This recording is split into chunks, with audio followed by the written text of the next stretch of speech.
இந்த 11 ஆண்டுகள் மோடி கவர்மெண்ட்டில் காஷ்மீர்லேருந்து கன்னியாகுமரி வரைக்கும் பல தலித் தலைவர்கள், பெரும்பாலான தலித் தலைவர்கள் பிஜேபியிடம் விலை போனார்கள். அது உதித் ராஜ்லேருந்து, பாஸ்வான்லேருந்து, மாயாவதியிலேருந்து ஒரு பெரிய பட்டியலே இருக்குது. ஆனால் அப்படி பிஜேபிக்கு விலை போகாமல் இருக்கக்கூடிய ஒரே தலைவர்னு திருமாவை தான் நம்ம சொல்ல முடியும். என்ன ப்ராப்ளம் ஆனால் அவருக்கு வந்திருக்கு இப்போ அப்படின்னு கேட்டிங்கன்னா, இந்த தடவை 8 சீட்டு 10 சீட்லாம் கனவு கண்டுக்கிட்டு இருந்தார். அதெல்லாம் கிடையாது, கொடுக்குறத வாங்கிட்டு போயிடுவார்ன்ற பேச்சுக்கள் உலா வர ஆரம்பித்தன. திருமாவை சிறுமைப்படுத்தக்கூடிய சில பேச்சுக்களை தீய நோக்கம் கொண்ட சிலர், திருமாவை இழிவுபடுத்துவதே தீய நோக்கம் கொண்ட சிலர் கட்டவிழ்த்து விட ஆரம்பித்தார்கள். திமுகவுக்கு உள்ளேயே திருமாவை பிடிக்காத சாதிய சக்திகள், இடைநிலை சாதிகள், ஆதிக்க சக்திகள் திருமாவுக்கு எதிரான இந்த டாக்ஸை மெல்ல மெல்ல கட்டவிழ்த்து விட்டார்கள். அதற்கான எதிர்வினை தான் விசிகே எங்களுக்கு அதிகாரத்தில் பங்கு வேணும்னு ஒரு நாள் சொல்கிறாங்க. அடுத்த நாள் கரெக்டாக 24 ஹவர்ஸில் சிபிஎம் கிட்ட இந்த ஸ்டேட்மெண்ட் வருது, கூட்டணி ஆட்சி என்ற பேச்சுக்கு இடமில்லை, கூட்டணி ஆட்சி என்பது கொள்கை வழி வந்தது, கொள்கை வழி வந்தது என்பொழுது குறைந்தபட்ச செயல் திட்டம் வேண்டும், குறைந்தபட்ச செயல் திட்டத்தை மக்கள் மத்தியில் வைத்து அதற்கு மக்கள் வாக்களித்தால் அந்த குறைந்தபட்ச செயல் திட்டத்தை நிறைவேற்றுவதற்கு நாம் ஆட்சியில் பங்கு பெறணும். இதெல்லாம் நடக்கிற கதையாக உங்களுக்கு 3 பேர் சிபிஎஸ் சிபிஎம் விசிகாக்கு 6+6+6. இந்த தடவை யாராவது ஒருத்தருக்கு 7 ஆக்கினா கூட எல்லாருக்கும் 7 ஆக்கணும். ஆக மாட்டாங்க, கண்டிப்பாக ஆக மாட்டாங்க. உங்களுக்கு பிடிக்கலன்னா நீங்கள் எங்கேயும் போக முடியாது. நீங்கள் திருமா வீராவேசமாக பேசுகிறாரு, எனக்கு வேறு ஆப்ஷன் எங்கே சார் போவீங்க நீங்கள்? இப்போ தமிழ்நாட்டு மக்கள் தெளிவாக ஆன்டி மோடி ஆன்டி பிஜேபி சென்டிமெண்ட்டில் இருக்கும்பொழுது அந்த அரசியலுக்கு தான் இங்கே மைய நீரோட்ட அரசியலாக இருக்குது. ஏக இந்தியாவும் ஒரு பாதையில் இருக்கும்போது தமிழ்நாடு வேறு பாதையில் இருக்குது. அப்போ அந்த அரசியலுக்குலேருந்து விலகி திருமாவால் போக முடியல. ரெட்ரோலுக்ஸ் நெஞ்சங்களுக்கு வணக்கம். நான் உங்கள் கார்த்திக். இன்றைய நேர்காணலில் நம்முடைய இணைந்திருப்பவர் மூத்த பத்திரிகையாளர் திரு மணி அவர்கள். வணக்கம் சார். சார் வணக்கம். தேர்தல் நேரம் நெருங்கிட்டே இருக்குது அப்படின்றதுக்கான உதாரணங்களாக ஒவ்வொரு விஷயமா நடந்துக்கிட்டு இருக்குன்னு சொல்லலாம். அந்த வரிசையில் இப்போது வழக்கம் போல் திருமாவளவன் அவர்கள் அவருடைய ஃபேஸ்புக் பேஜில் ஒரு வீடியோ ரிலீஸ் பண்ணியிருந்தார். அதில் திமுகவை நம்பி மட்டுமே நாம் இல்லை, தேர்தல் நேரத்தில் எந்த முடிவும் நம்மளால் எடுக்க முடியும், திமுகவை அப்படியே வச்சு தான் நம்ம திமுகவே இது பண்ணணும்னா விசிகா வச்சு தான் முறிக்க முடியும், கூட்டணியை முறிக்க முடியும் அப்படின்ற இடத்துல தான் நம்ம இருக்கோம் அப்படின்னு திருமாவளவன் அவர்கள் பேசியிருந்தார். எப்படி பார்க்குறீங்க? பொதுவாகவே திருமாவளவன் அப்படின்னாலே நீங்கள் ஒரு தன்னிகரற்ற தலைவர் அப்படின்றத நம்ம பேசிட்டு தான் இருக்கோம். ஆனாலும் இந்த மாதிரி இந்த கூட்டணி விஷயத்தில் யாரும் எதுவும் சொல்லாமலேயே தொடர்ந்து இந்த மாதிரியான கருத்துக்களை அவர் சொல்லிக்கிட்டே இருக்கார். குறிப்பாக நாங்கள் கூட்டணி பலத்தோடு தான் இருக்கோம், எங்களுடைய கொள்கை கூட்டணி, எங்கள் கூட்டணியை உடைக்கவே முடியாது அப்படின்னு தொடர்ந்து பேசுகிறத எப்படி பார்க்கலாம்? திருமா கொள்கை வழி நடக்கக்கூடிய ஒரு தலைவர். இன்றைக்கி அரசியல் அப்படிப்பட்ட தலைவர்களை பார்ப்பது கடினம். தேர்தலுக்கு தேர்தல் கூட்டணி மாறுறது, தேர்தல் நெருங்குற வரைக்கும் ஒரு பேச்சு, சைபர் மார்க் கொடுப்பேன்றது, சைபருக்கு கீழே 20 மார்க் கொடுப்பேன்னு பேசுகிறது, யாரோட வேணால் பேசுவேன் சேருவேன்றது, இப்படிலாம் சொல்லிவிட்டு கடைசியில் எங்கே பேரம் அதிகமாக செட்டில் ஆகுதோ அங்கே போய் கூட்டணி அமைக்கக்கூடிய கட்சிகள் மத்தியில் தோத்தாலும் ஜெயித்தாலும் கொள்கை வழி நின்று மதச்சார்பின்மை என்ற அந்த ஒற்றை தத்துவத்திற்காக உறுதியாக நிற்கக்கூடிய ஒரு தலைவர், ஒரு தலித் இயக்க தலைவர் திருமா. ஏன்னா கடந்த 11 ஆண்டுகள் மோடி கவர்மெண்ட்டில் காஷ்மீர்லேருந்து கன்னியாகுமரி வரைக்கும் பல தலித் தலைவர்கள், பெரும்பாலான தலித் தலைவர்கள் பிஜேபியிடம் விலை போனார்கள். அது உதித் ராஜ்லேருந்து, பாஸ்வான்லேருந்து, மாயாவதியிலேருந்து ஒரு பெரிய பட்டியலே இருக்குது. ஆனால் அப்படி பிஜேபிக்கு விலை போகாமல் இருக்கக்கூடிய ஒரே தலைவர்னு திருமாவை தான் நம்ம சொல்ல முடியும். என்ன ப்ராப்ளம் ஆனால் அவருக்கு வந்திருக்கு இப்போ அப்படின்னு கேட்டிங்கன்னா, அவர் அதிகமாக திமுக ஆளும் கட்சியாக இருக்கிறதால நெருக்கடிகள் அதிகமாக விசிகாக்கு வருது. மக்கள் நலன் சார்ந்த போராட்டங்களை திமுகவுக்கு எதிராக எதிர்க்கக்கூடிய போராட்டங்களை முன்னெடுக்க வேண்டிய நிர்பந்தம் அவருக்கு வருது. குறிப்பாக வேங்கைவேல் மாதிரியான இன்சிடென்ட்ஸில் அதில் எல்லா கவர்மெண்ட்டுமே தலித்துகளுக்கு எதிராக இருக்கக்கூடியது என்ற யதார்த்தம் திருமாவை இன்று சுடுகிறது. ஆனால் லார்ஜர் கோல்னு சொல்லக்கூடிய பிஜேபி எதிர்ப்பு தான் பிரதானமானது என்பது அவங்களுக்கு தெளிவானது ஒரு அரசியலாக இருப்பதால் இங்கே திமுக விட்டு அவங்களால போக முடியல. போகாமல் இருப்பது தான் அவர்களுக்கும் நல்லது. அவர்கள் போகக்கூடிய அளவுக்கு இங்கே வலுவான ஒரு மதச்சார்பற்ற கூட்டணியும் இல்லை. அதிமுகவை நம்பினாங்க, ஒரு சந்தேகத்துடன் நம்பினாங்க. ஆனால் எப்போ வேணால் அவங்க பாதம் மாறுவாங்கன்னு தெரியும். அதே மாதிரி எடப்பாடியார் பிஜேபி பக்கம் போயிட்டார். எஸ்டிபிஐ மாநாட்டில் போய் இனி எப்பொழுதும் பிஜேபியுடன் தொடர்பு இல்லைன்னு பேசின எடப்பாடியார் பிஜேபி பக்கம் போனது திருமா போன்ற மதசார்பற்ற அரசியல் கட்சி தலைவர்களுக்கு, விசிகா போன்ற மதசார்பற்ற தலித் இயக்கங்களுக்கு, மோடி அரசிடம் விலை போகாத தலித் அமைப்புகளுக்கு பெருத்ததொரு ஏமாற்றமாக இருக்கிறது. இன்னும் அதிகமாக திமுகவை நம்பி இருக்கக்கூடிய ஒரு நிர்பந்தத்திற்கு இவர்கள் ஆளாகிறார்கள். அது அது ஒரு நிர்பந்தம் தான். அது வந்து திமுகவுடைய மதச்சார்பின்மை என்பது அடிப்படையில் திமுக ஒரு மதசார்பற்ற கட்சி, அண்ணா திமுகவும் அடிப்படையில் ஒரு மதசார்பற்ற கட்சி. தமிழ்நாட்டில் அப்படி பார்த்தீங்கன்னா எல்லா கட்சிகளுமே மதசார்பற்ற கட்சிகள் தான். யாருமே வந்து பிஜேபியோட சித்தாந்தத்தை உள்வாங்கின கட்சி கிடையாது. ஆனால் வாக்கு வங்கி அரசியலோட நிர்பந்தம் அவங்க எல்லாரையுமே accept left parties and Congress எல்லாரையுமே பிஜேபி பக்கம் ஒரு காலத்துலேயோ மற்றொரு காலத்துலேயோ போய் அங்கே சேர்க்க வச்சுருக்கு. இதே திரும்பவே 2001 பிஜேபி டிஎம்கே அலையன்ஸில் சேர்ந்து தான் அவங்களே இருந்தாங்க. அதுக்கு பிறகு வெளியில் வந்தார் அவர். அந்த தைரியம் அவருக்கு இருந்தது.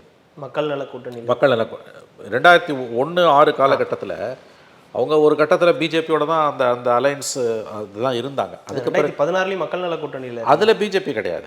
2016 பிஜேபி கிடையாது. நான் சொல்கிறது 2001-6 கட்டத்தில் வந்து நேரடியாக இல்லாமல் ஒரு கூட்டணியில் இருந்தோம். நேரடியாக எங்களுக்கு உறவு இல்லைன்னு அவங்க சொன்னாலும் பிஜேபி இடம்பெற்ற ஒரு கூட்டணியில் தான் அவங்களும் அன்றைக்கி இருந்தாங்க. பட் அந்த காலகட்டம் வேறன்னு நம்ம சொல்லலாம். அதுக்கு பிறகு அளவுகோல் வந்து 2014 மோடி பதவிக்கு வந்த பிறகு ஒவ்வொரு தலித் இயக்கத்தையும் பிஜேபி விழுங்க தொடங்கிய காலகட்டத்தில் விழுங்கப்படாமல் இருக்கக்கூடிய ஒரே தலைவர்னு அவரை நம்ம உறுதியாக சொல்லலாம். ஆனால் இன்றைக்கு அதிமுக பாஜக கூட்டணி ஏற்பட்ட பிறகு திருமாவளவனுக்கும் விசிகாவுக்கும் ஒரு மறைமுகமான, ஏற்கனவே இவர்கள் திமுகவை நம்பிதான் இருக்கிறார்கள், திமுகவை சார்ந்து தான் இருக்கிறார்கள் என்கின்ற அந்த கருத்து மேலும் வலுப்பெற ஆரம்பித்திருக்கிறது. சில பொலிட்டிக்கல் சர்க்கிள்ஸில் திருமாவுக்கு வந்து வேறு வழி கிடையாது, கொடுக்குற சீட்டை வாங்கிட்டு போயிடுவார். போன தடவை 6 சீட்டு வாங்கினார், இந்த தடவை 8 சீட்டு 10 சீட்லாம் கனவு கண்டுக்கிட்டு இருந்தார். அதெல்லாம் கிடையாது, கொடுக்குறத வாங்கிட்டு போயிடுவார்ன்ற பேச்சுக்கள் உலா வர ஆரம்பித்தன. திருமாவை சிறுமைப்படுத்தக்கூடிய சில பேச்சுக்களை வந்து தீய நோக்கம் கொண்ட சிலர், திருமாவை இழிவுபடுத்துவதே தீய நோக்கம் கொண்ட சிலர் கட்டவிழ்த்து விட ஆரம்பித்தார்கள். திமுகவுக்கு உள்ளேயே திருமாவை பிடிக்காத சாதிய சக்திகள், இடைநிலை சாதிகள், ஆதிக்க சக்திகள் திருமாவுக்கு எதிரான இந்த டாக்ஸை வந்து மெல்ல மெல்ல கட்டவிழ்த்து விட்டார்கள். அதற்கான எதிர்வினை தான் அவர் தன்னுடைய முகநூல் பக்கத்தில் போட்டிருக்கக்கூடிய அந்த பதிவு. எங்களுக்கு வேறு வழி, எங்களுக்கு வந்து நாங்கள் திமுகவை மட்டுமே நம்பி இருக்கிறோம் அப்படிலாம் சொல்லாதீங்க. தேர்தல் நேரத்தில் நாங்கள் எந்த முடிவும் எடுப்போம் அப்படின்றது எந்த முடிவும் அவர் எடுக்க முடியாது, அதான் உண்மை. அதையும் நான் சொல்லிடுறேன். திருமாவுக்கு வந்து அவர் யாரோட போவார்? ஓப்பனாக பேசுவோம். திமுக திருமாவை இழிவுபடுத்துதுன்றது உண்மைங்க. திருமாவோட பலவீனத்தை பயன்படுத்திக்கிட்டு அடுத்த தேர்தலில் திமுகவை வந்து ரொம்ப ஹார்டாக பார்கெயின் பண்ணோம். போன தடவை 6 சீட்டு கொடுத்தோம், இந்த தடவை 4 சீட்டு வாங்கிக்கோங்கன்னு கூட பேசுவாங்க. கண்டிப்பாக பேசக்கூடியவங்க தான். அதுக்கு முன்னாலே 6லேருந்து 4 பேசுவாங்க. அப்படிலாம் பேசுவாங்க. அப்படிலாம் பேசுவாங்க. ஸ்டாலின் வந்து திருமாவை கைவிட மாட்டார், நான் உறுதியாக நம்புகிறேன். ஆனால் திமுகக்குள்ளே அந்த பேச்சுக்கள் வரும். இடைநிலை சாதிகளுக்கு திருமாவை கூட்டணியிலேருந்தே வெளியேற்றிட்டு குறிப்பாக பாமக உள்ளே கொண்டு வரணும்னு ஒரு தரப்பினருக்கு அங்கே பெரிய ஆசையும் கனவும் இருக்கிறதெல்லாம் உண்மை தான். அதனால் ஹார்டாக பார்கெயின் பண்ணுவாங்க. ஆக்சுவல் பார்கெனிங்க்கு முன்னாலேயே வந்து செய்திகளை கசிய விடுவாங்க, இழிவுபடுத்துவாங்க. நீ எங்கே போவ, உனக்கு என்ன வேலை, உங்களுக்கு எங்கே ஆப்ஷன் இருக்குதுன்னு கேட்பாங்க. அதெல்லாம் தெரிஞ்சு தான் அவர் இப்போயே பேசுகிறார். ஆனால் ஆக்சுவல் ஆப்ஷன் திருமாவுக்கு வந்து இன்றைக்கி ஏடிஎம்கே பிஜேபியோட போனதால் திருமாவுக்கு பெரிய ஆப்ஷன் இல்லை என்பதும் உண்மை. இன்றைக்கி எங்கே போக முடியும் அவர், நீங்கள் சொல்லுங்கள். அவரோட ஒரே ஆப்ஷன் யார் இப்போ? விஜயோட போகிறதுன்றது ஒரு மக்கள் நல கூட்டணி, ஒன் மோர் மக்கள் நல கூட்டணி. ஏன்னா விஜய் அன்டெஸ்டடு. விஜய்க்கு 15% ஓட்டு இருக்குன்னு நானும் நம்புகிறேன், இவர் பிரசாந்த் கிஷோர் சொன்னது. But that is untested. நீங்கள் ஜெயிக்கிறதுக்கு 30%க்கு மேலே கிராஸ் பண்ணணும். எல்லா தொகுதியிலும் நீங்கள் 15% 20% வாங்கினா கூட நீங்கள் 0 தான். To win an election, to win one constituency 28% 30%க்கு மேலே நீங்கள் போனால் தான் உங்களால் ஜெயிக்கவே முடியும். அப்படி இருக்கும்போது விஜயோட போவது என்பது வந்து ஒன் மோர் மக்கள் நல கூட்டணி இல்லை. அப்படி ஒரு பார்வைனா, இப்படி எங்களால் உங்களுக்கு நிறைய கெயின் இருக்குது, அதனால் நாங்கள் எங்களுக்கு 6லேருந்து ஒரு 10 கொடுங்க அப்படின்னு கேட்க முடியாது. தாராளமாக கேட்கலாங்க. ஆனால் திமுகவோட நெருக்கடி என்ன? இப்போ வந்து கூடுதலாக சில கட்சிகளையும் உள்ளே சேர்க்கணும் அவங்க விரும்புகிறாங்கன்றாங்க. உதாரணத்துக்கு தேமுதிக, அவங்க 2 பேரோடையும் பேசுவாங்க, சைமல்டேனியஸாக பிஜேபியோடையும் பேசுவாங்க, டிஎம்கேடையும் பேசுவாங்க. எங்கே வந்து பேரம் அதிகமாக பாடிது அங்கே தான் அவங்க இப்போ தெளிவாக இதெல்லாம் ஓப்பனாக நடக்குது, கூச்ச நாச்சமே இல்லாமல் நடக்குது. பாமக தேமுதிகலாம் எந்த கொள்கை கோட்பாடு எதுவுமே கிடையாது. யார் அதிகமாக கொடுக்குறாங்களோ அவங்க கூட போகிறதுன்றது. அதனால தான் நான் திரும்ப வந்து இதில் உயர்ந்த தலைவர்னு சொல்கிறேன். அவருக்கு வீசப்பட்ட வலை என்பது மிகப்பெரிய வலை, கடலளவு பெரிய வலை திருமாவுக்கு வீசப்பட்ட வலை. ஆனால் அதில் அவர் சிக்கலை. இன்றைக்கி இருக்க காலகட்டத்தில் யோசிச்சு பாருங்கள், மிகப்பெரிய அளவில் விலை பேசப்படும் போது, கடலளவு வலை விரிக்கப்படும் பொழுது அதில் சிக்காமல் வந்து ஒரு மனிதன் ஒரு கட்சி கொள்கை வழி நிற்குதுன்றது மிகப்பெரிய விஷயம். அது வந்து ஆனால் மற்ற கட்சிகள் அப்படி இல்லை. இன்றைக்கி வந்து பெரும்பாலான கட்சி ஓகே. இப்போ திருமாவோட ஆப்ஷன் என்ன? நீங்கள் தத்துவம் எல்லாம் பேசினாலும் அடுத்த எலெக்ஷனில் ஒரு 4 எம்எல்ஏ உங்ககிட்ட இருக்க 4 எம்எல்ஏவை தக்க வைக்கலன்னா அதுக்கு அடுத்த அரசியல் செய்வது திருமாவை கடினமாயிடும். அதுவே பெரிய அது பெரிய ப்ராஜெக்ட் அவர் இன்றைக்கி. அதுவே பெரிய ப்ராப்ளம் தான். இருக்கிற 4 எம்எல்ஏவை தக்க வைக்கிறதே அவருக்கு ப்ராப்ளம் தான். ஹார்டாக டிஎம்கே பார்கெயின் பண்ணுங்க. இல்லை, அந்த 4 பேருமே கூட திருமாவளவன் அவர்களுக்கு சாதகமா இல்லையோன்ற ஒரு சந்தேகம் அப்பப்போ வருது. அவங்க இப்போதைக்கு விசுவாசமா இருக்காங்க. பாலிடிக்ஸ்ல நிரந்தரமான விசுவாசம் எதுவுமே கிடையாதுங்க. Okay, politics everyday changing situation. இன்னைக்கு சிரிக்கிறது எனக்கு ஒரு வினோதமா இருக்கு, அதனால தான் கேட்குறேன். இல்லை அதில் யாராவது பார்த்துட்டு ஃபோன் பண்ணுவாங்க, என்ன தலைவா என்னை பற்றி இப்படி சொல்கிறேன். நான் யாரையும் சொல்லலை, நான் பர்சனலாக யாரையுமே சொல்ல, எல்லாரும் நண்பர்கள் தான். 4 எம்எல்ஏஸ்மே எனக்கு நண்பர்கள் தான். அவங்க திரும்ப விட்டு போக மாட்டாங்கன்னு நான் உறுதியாக நம்புகிறேன். 4 பேரும் திரும்ப விட்டு போக மாட்டாங்க. திரும்ப விட்டு போக மாட்டாங்கன்றதை தாண்டி அவங்க திமுகவுடைய ஒரு அங்கமாகவே வகிக்கிறாங்கன்ற ஒரு குற்றச்சாட்டும் அவங்க மேலே, அது அவங்க மேலே இருக்க மிகப்பெரிய குற்றச்சாட்டுங்க. அது அது வருத்தப்பட வேண்டிய உண்மை தான். அவங்க திமுகவோடையே தான் இருக்காங்க. ஏன்னா புறக்காரணிகள் ஆன்டி பிஜேபி பாலிடிக்ஸ்ன்றது வந்து இன்றைக்கி வந்து ஒரு மிகப்பெரிய ஒரு கம்பல்ஷனாக விசிகாக்கு லெஃப்ட்டுக்கெல்லாம் வந்துடுச்சு. இவங்க 2 பேருக்கும் நான் சொல்லுவேன், மற்றவங்களை பற்றி கூட சொல்லலை. கூட்டணி ஆட்சின்ற அளவுக்கு இப்போ பேச்சுகள் போயிட்டு இருக்கு. விஜய் வச்ச ஒன்று இப்போ அதிமுகவில் வந்து பெரிய பேசு பொருளாக மாதிரி கூட்டணி ஆட்சின்னு போகும்போது இங்கே இன்னமும் 6 சீட்டு 4 சீட்டுன்னே போயிட்டு இருந்தா அப்போ அவங்களுடைய எண்ணங்கள் எப்பவுமே நிறைவேறாதான்ற ஒரு கேள்வி வருது. அப்படி தான் வருது. ஏன்னா அடுத்து எங்கே வந்து நிற்கணும்னா பிஜேபி வந்துடும் போது ஷார்ட் டேர்ம் சொல்யூஷன்ஸை நோக்கி தான் போகிறோம். மற்றதெல்லாம் நம்ம ஒதுக்கி வைக்கலாம். இப்போ ஊழல் வந்து எனக்கு பிரச்சனையே இல்லை, ஊழலை பற்றி எனக்கு கவலையே இல்லை, மதவாதம் தான் எனக்கு முதல் பிரச்சனை அப்படின்னு பேச ஆரம்பிக்கிறாங்க. தெளிவாகவே சொல்கிறாங்க, எனக்கு ஊழலை பற்றி கவலையே இல்லை, மதவாதம் தான் முக்கியம். பிஜேபி தமிழ்நாட்டில் கால் பதிக்கக்கூடாதுன்னா நாங்கள் எந்த காம்ப்ரமைஸுக்கும் போவோம் திமுகவோட. அதனால் இன்னொரு எலெக்ஷனில் 4 சீட்டு வாங்கின்னு 6 சீட்டு வாங்கி 4 ஜெயிக்கிறோம் அப்படின்னா ஓகே, அந்த நிலைக்கு நாங்கள் வரோன்ட்டு தான் அவங்க போவாங்க. திமுக வந்து இந்த எலெக்ஷனை ரொம்ப ஹார்டாக பார்கெயின் பண்ணுவாங்க. ஏன்னா இந்த மதசார்பற்ற கட்சிகளோட வீக்னஸை திமுக அழகாக ஸ்மெல் பண்ணிடுச்சு. ஏன்னா ஏடிஎம்கே பிஜேபி அலைன்ஸ் வர வரைக்கும் ஒரு சின்ன ஆப்ஷன் இருந்தது, ஏடிஎம்கேவோட இவங்கெல்லாம் போயிடுவாங்க. என்னைக்கு ஏடிஎம்கே பிஜேபி ஏப்ரல் 11 அந்த கதவெல்லாம் மூடிடுச்சு, அமித்ஷா அனௌன்ஸ்மெண்ட்டுக்கு பிறகு ஆல் டோர்ஸ் ஆர் க்ளோஸ்டு, உங்களுக்கு திமுக விட்டால் வேறு வழி இல்லை என்பது தான் வருத்தப்பட வேண்டிய யதார்த்தம். அப்போ இவங்களுக்கு அந்த குரலே கிடையாது. கூட்டணின்ற அந்த கூட்டணி ஆட்சி அந்த பேச்சே எடுக்க முடியாது. இன்னொன்று, கூட்டணின்றது விசிகா மட்டும்தான் கேட்குது. 2 லெஃப்ட்டும் கூட்டணியை பற்றி பேச மாட்டேன்றாங்க. ஏன்னா அவங்க வேறு சொல்யூஷனை வைக்கிறாங்க. அதாவது வந்து சிபிஎம்மோட குறிப்பாக சிபிஎம்மோட பாலிசி என்னென்னா, ஆட்சியில் பங்குனா அதுக்கு முன்னால் குறைந்தபட்ச செயல் திட்டம் இருக்கணும், அதன் அடிப்படையில் ஓட்டு கேட்கணும், அப்புறம் தான் நம்ம வந்து ஆட்சியில் பங்கு பெறணும். இது வந்து வரட்டுத்தனமான வாதம். ஜோதிபாஸுக்கு வெள்ளித்தட்டில் வச்சு தங்க தாம்பாளத்தில் பிரதமர் பதவியை கொடுத்தப்பே வேணான்னு சொன்ன கட்சி. நடைமுறை வாழ்க்கைக்கும் சிபிஎம்முக்கும் எந்த காலத்துலையும் சம்மந்தம் இருந்தது கிடையாதுன்றதுக்கு இதுவும் ஒரு உதாரணம். நீங்கள் அவங்களுக்கு கொடுத்தா கூட அவங்க வாங்க மாட்டாங்க. அவங்க பாலிடிக்ஸ் அது. விசிகே எங்களுக்கு அதிகாரத்தில் பங்கு வேணும்னு ஒரு நாள் சொல்கிறாங்க, அடுத்த நாள் கரெக்டாக 24 ஹவர்ஸில் சிபிஎம் கிட்ட இந்த ஸ்டேட்மெண்ட் வருது, கூட்டணி ஆட்சி என்ற பேச்சுக்கு இடமில்லை, கூட்டணி ஆட்சி என்பது கொள்கை வழி வந்தது, கொள்கை வழி வந்தது என்பது குறைந்தபட்ச செயல் திட்டம் வேண்டும், குறைந்தபட்ச செயல் திட்டத்தை மக்கள் மத்தியில் வைத்து அதற்கு மக்கள் வாக்களித்தால் அந்த குறைந்தபட்ச செயல் திட்டத்தை நிறைவேற்றுவதற்கு நாம் ஆட்சியில் பங்கு பெறணும். இதெல்லாம் நடக்கிற கதையாக உங்களுக்கு வந்து. அதனால் வந்து திமுக கூட்டணிக்குள்ளே இருக்கக்கூடிய கட்சிகளை அதிகாரத்தில் பங்கு வேண்டும் என்று கேட்காமல் திமுக அழகாக நியூட்ரலைஸ் பண்ணுது. விசிகா கிட்ட ஸ்டேட்மெண்ட் வந்து 24 மணி நேரத்தில் சிபிஎம் கிட்ட ஸ்டேட்மெண்ட் வருதுன்னா அது யார் சொல்லி வந்திருக்குன்றதை நீங்களே புரிஞ்சுக்கலாம். காங்கிரஸை பொறுத்த வரைக்கும் சோனியா காந்தி ராகுல் காந்தி கிட்ட ஸ்டாலினுக்கு இருக்கக்கூடிய பர்சனல் ஈக்குவேஷன் ரொம்ப ஸ்ட்ராங்காக இருக்கிறதால அவங்க கூட்டணியில் பங்கை கேட்க மாட்டாங்க. 29ல் 10 சீட்டு கொடுத்துறோன்னு சொன்னால் போதும், இங்கே அதிகாரத்தில் பங்குன்ற கான்செப்ட்டுக்கு அவங்க வர மாட்டாங்க. மதிமுக திமுகவோட ஒரு அங்கமாகவே மாறிடுச்சு. ஏன்னா அவங்க நிற்கிறதே திமுக தான், ஏற்கனவே மதிமுக திமுகவில் தான் இருக்குது. அதனால் கூட்டணி ஆட்சி அதிகாரத்தில் பங்குன்றது விசிகாவை தவிர வேறு யாருமே கிளப்புறது இல்லை. அது இந்த பக்கம் தேவையே இல்லாமல் இந்த பக்கம் இல்லை. திமுக கூட்டணிக்குள்ளே அதுக்கான ஒரு சின்ன குரல் கூட எழுவதற்கு வாய்ப்பே கிடையாது. இந்த சூழ்நிலையில் தான் வந்து நீங்கள் அதிமுக பாஜக கூட்டணிக்கு பிறகு திமுகவோட தேர்தல் பேச்சுவார்த்தைக்கு போகிறீங்க. அப்போ நீங்கள் போகும்போதே பலவீனமான இடத்துல தான் போகிறீங்க. நல்லா ஞாபகம் வச்சுக்கோங்க, திமுக இந்த தடவை கடந்த முறை போட்டி போட்டதை விட கூடுதல் இடங்களில் போட்டி போடணுன்னு தான் விரும்புவாங்க. அப்போ யாருக்கு சீட்டை குறைக்கிறதுன்னு தான் அவங்க பார்வை போகும், அல்லது நிற்கிறவங்கள எங்கள் சிம்பிளில் நிற்க வைக்கணும்னுவாங்க. அவங்க ஹார்ட் பார்கெனிங் நடக்கும். ஹார்ட் பார்கெனிங் நடக்கும்போது இப்போ ஒருத்தருக்கு சீட்டை இன்க்ரீஸ் பண்ணால் இன்னொருத்தருக்கும் இன்க்ரீஸ் ஆகும். கடந்த முறை என்ன பண்ணாங்க, 2 லெஃப்ட்டு மதிமுக விசிக எல்லாருக்கும் 6 6 6 6. இதில் திமுக மதிமுகவோட 6 டிஎம்கேலே வந்துடுச்சு. அதனால் அது டிஎம்கே 3 பேர் சிபிஐ சிபிஎம் விசிகாக்கு 6+6+6. இந்த தடவை யாராவது ஒருத்தருக்கு 7 ஆக்கினா கூட எல்லாருக்கும் 7 ஆக்கணும். ஆக மாட்டாங்க, கண்டிப்பாக ஆக மாட்டாங்க. உங்களுக்கு பிடிக்கலன்னா நீங்கள் எங்கேயும் போக முடியாது. நீங்கள் திரும்ப வந்து வீராவேசமாக பேசுகிறாரு, எனக்கு வந்து வேறு ஆப்ஷன் இருக்குது. எங்கே சார் போவீங்க நீங்கள்? இது தொண்டர்களை தட்டி கொடுக்கறதுக்கு பேசுகிற பேச்சு. விஜயை தவிர வேறு எங்கே ஆப்ஷன் இருக்குது சொல்லுங்கள். விஜயோட போனால் நீங்கள் என்னங்க ஜெயிப்பீங்க? என்ன விசிகோட ஓட் பேங்க் என்ன? நீங்கள் அதை பேசுங்களேன் கொஞ்சம். அரௌண்ட் 1%ங்க, லெஸ் தேன் 1%. அரௌண்ட் 1%ங்க, 1.5லாம் இல்லை சார். 1.5ன்றது பெரிய விஷயம். இவங்க எல்லாரும் சேர்ந்து 4 பேர் சேர்ந்து 1.5 வாங்கினாங்க. எப்போ?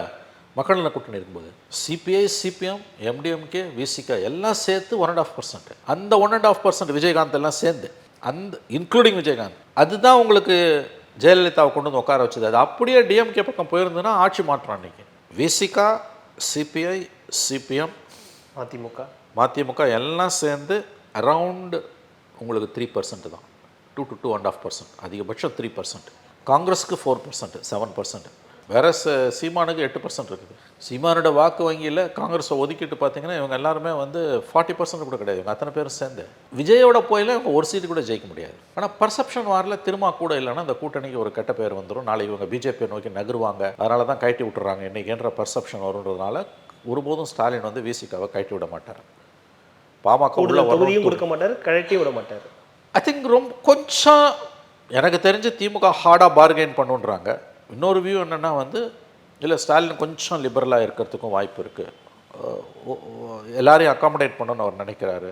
அதனால் 1 சீட் 2 சீட் கொடுத்து யார் கொடுத்தாலும் அது 2 சீட்டு கூட தான், அதிகபட்சம் அதுக்கு மேலே வராது. இல்லை இப்படி ஒரு நிலை வந்திருக்குல்ல சார், இந்த கேட்கவும் முடியாது, கூட்டணியிலேருந்து வெளியவும் போக முடியாதுன்ற நிலை வந்து உருவாக்குனதே இவங்க தானே. தொடர்ந்து ஒரு கூட்டணியில் பயணிக்கிறது நன்மை அப்படின்னா கூட, கொள்கை கூட்டணினா கூட, இன்னொரு பக்கம் அது தேர்தல் அரசியல்னு வரும்போது அது பாதிப்பை ஏற்படுத்துது அப்படின்னு பார்க்கலாமா?